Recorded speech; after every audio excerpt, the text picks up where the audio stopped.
Okay, well, we start with this level. This is called Halo. It's the first level on the ring world, so basically this is the start of Halo proper.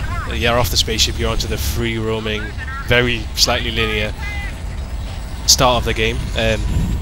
If you kind of look carefully at that original crash there, the landing angle is far off, and the crash site would have been way off this cliff that I'm going to show you in a second. Basically, the dropship crashes here, and it's aiming for all the way over there. So, bit of a flaw there.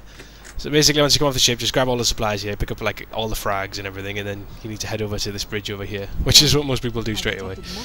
But just run across this bridge. You can actually fall off this, so don't. You need to come up to the right. You get into the trees as fast as you can, because there's dropships, and then there's banshees up there, which you can kill with the pistol in this game, which is pretty awesome. Let's just demonstrate. This is how powerful the pistol is.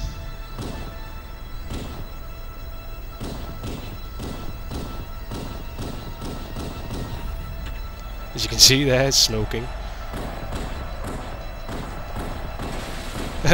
Yeah, the AI pilots aren't the best. Especially when they're under fire, I suppose, but never mind. Stupid AI. You just need to walk up the hill behind all the trees and everything. Yeah, there should be another Banshee somewhere. Don't know where it's gone. There it is. It's kind of unessential that you do this, because the Banshees won't really chase you, and it's a waste of ammo, but I just like to do it for fun. Oh, it's gone. Oh, actually, I think I got it. Yeah, I did. Awesome. As you run up this hill,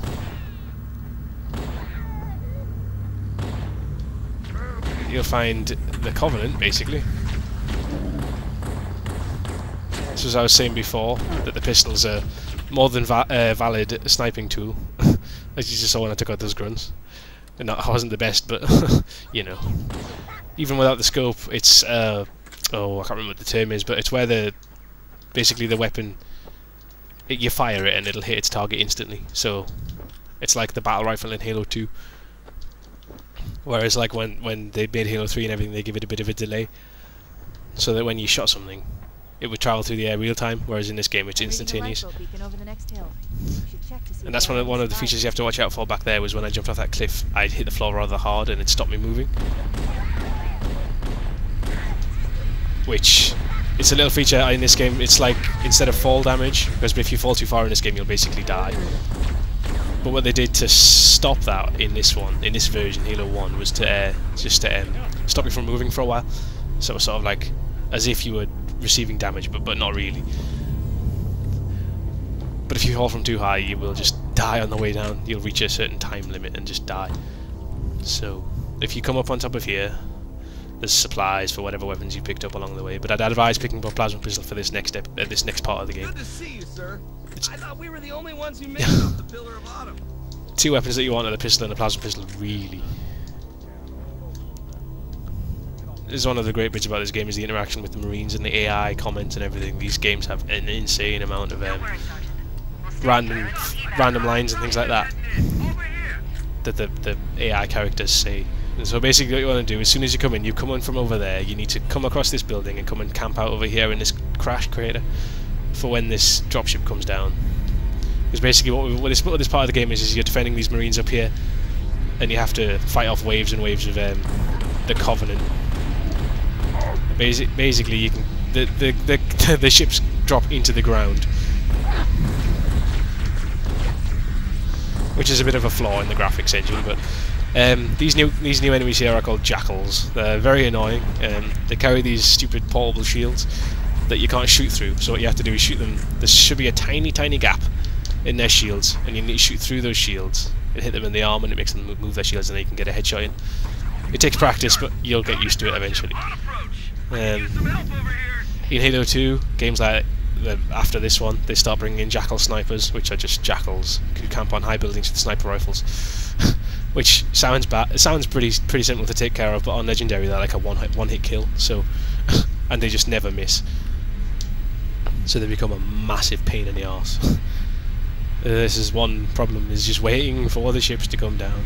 It's because it's on easy and they give you time to move across the map to spot the next ship and then move across the map to deal with it. Whereas on the higher difficulty levels they all just drop. So you don't have any time to deal with the dropships you're currently fighting.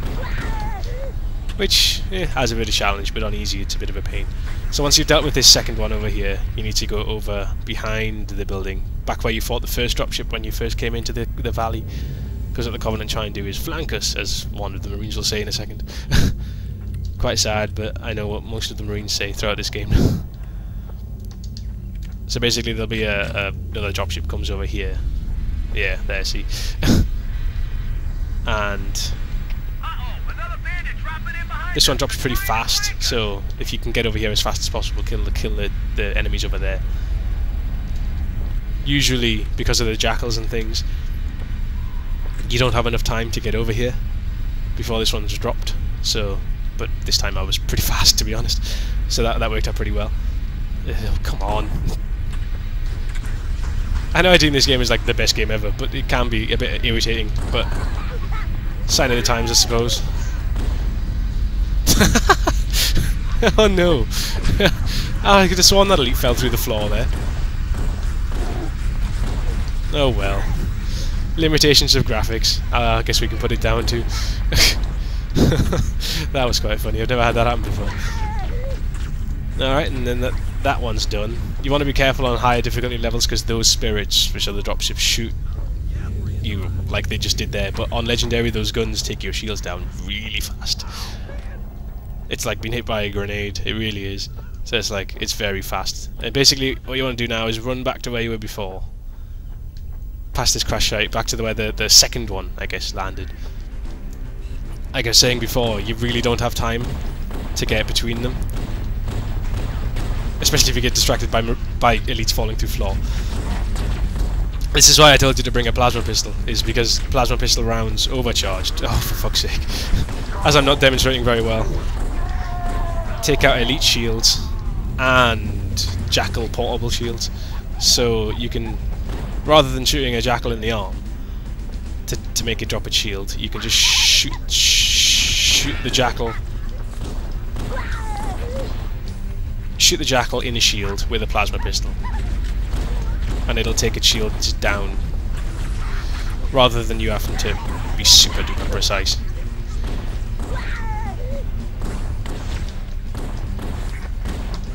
It's one other thing you've got to watch out for is the jackals. You can just melee them in one shot, they'll die, but you can't melee them through shield. So when they do a stupid barrel roll thing like that, just run at them and melee them. It's probably the easiest way to kill them, but it doesn't look as good on film. You're defending the Marines up there, but basically they just stay up there for the whole time, because you're running around so fast, they don't keep up, they just stay there. So the possibility of them providing any cover fire is low at best, to be honest. But this level is really quite long. I'm thinking it'll take 2 or 3 episodes because of the waves of Covenant you have to fight. So I think we're just going to end this one off roundabout now. I'll wait for this Pelican to land. So what we're going to do now is this Pelican's going to land, and we have to chase these